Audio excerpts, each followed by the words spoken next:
Assalamualaikum warahmatullahi wabarakatuh. Nama saya Yuri Sintia Sim, saya dari Poltekkes Kemenkes Gorontalo, jurusan D4 Gizi. Di sini saya akan membahas dua topik mengenai COVID-19. Yang pertama, bagaimana COVID-19 dapat mempengaruhi asupan gizi masyarakat. Yang kedua, bagaimana hal-hal seperti adat istiadat dapat mempengaruhi asupan gizi masyarakat pada masa COVID-19. Nah, sebelum saya membahas dua topik tersebut, saya akan menjelaskan sedikit apa itu COVID-19. Jadi, COVID-19 atau coronavirus adalah virus yang menyerang sistem pernafasan. COVID-19 dapat menyebabkan gangguan ringan pada sistem pernafasan, infeksi paru-paru, hingga kematian. Secara umum, ada 3 gejala yang menandakan seseorang terinfeksi COVID-19. Yang pertama, demam tinggi lebih dari 38 derajat Celcius. Yang kedua, batuk. Yang ketiga, sesak nafas. Cara mencegah agar kita tidak terinfeksi COVID-19, yang pertama, rajin cuci tangan. Yang kedua, bila kita keluar rumah, menggunakan masker dan social distancing. Yang ketiga, rajin berolahraga. Yang keempat, waktu tidur yang cukup. Dan yang kelima, pola makan yang sehat. Nah, pola makan, apa sih kegunaannya pola makan yang sehat itu pada masa COVID-19 ini?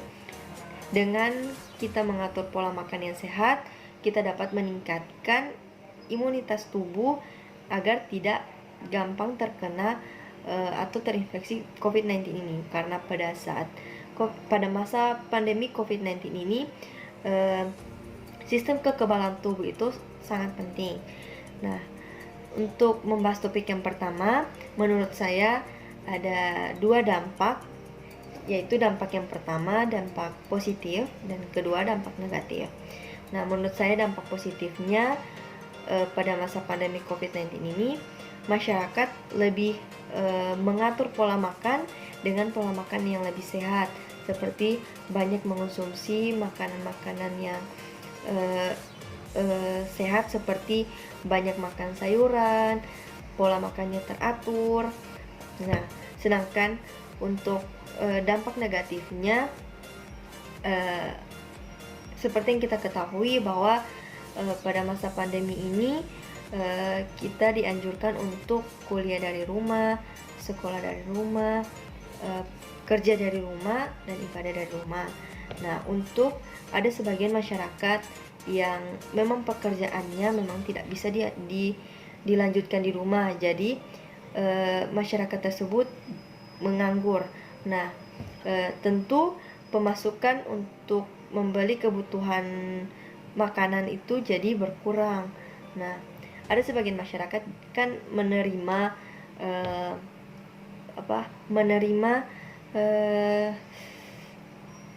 bantuan dari pemerintah.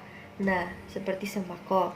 Nah, di dalam sembako itu pasti berisi beras, mie instan, susu kaleng, dan ikan kaleng. Nah, seperti yang kita ketahui bahwa jika kita berlebihan mengonsumsi makanan-makanan instan seperti itu tidak baik untuk kesehatan tubuh.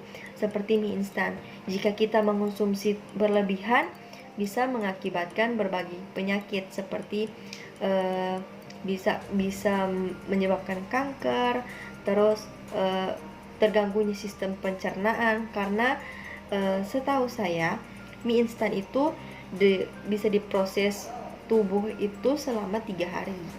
Nah, jadi menurut saya itu dampak positif dan dampak negatif dari untuk asupan gizi pada masa COVID-19 ini. Nah, untuk adat istiadat, untuk topik yang kedua mengenai adat istiadat dapat mempengaruhi asupan gizi masyarakat pada pandemi COVID-19 ini, menurut saya seperti ada mitos atau ada kepercayaan masyarakat mengenai bahwa anak-anak atau balita tidak boleh makan telur. Nah, menurut saya itu salah satu contoh bagaimana adat istiadat dapat mempengaruhi asupan makanan atau gizi masyarakat pada pandemi COVID-19 ini. Karena yang kita ketahui bahwa telur itu mempunyai banyak manfaat untuk tubuh, apalagi pada masa anak-anak itu adalah masa pertumbuhan seperti itu. Jadi itu menurut pendapat saya mengenai dua topik, yaitu yang pertama tadi topik bagaimana dampak COVID-19 terhadap asupan gizi masyarakat. Yang kedua, bagaimana hal-hal seperti adat istiadat dapat mempengaruhi asupan gizi masyarakat pada masa pandemi COVID-19. Mohon maaf jika ada salah kata. Wabillahi taufiq wal hidayah. Wassalamualaikum warahmatullahi wabarakatuh.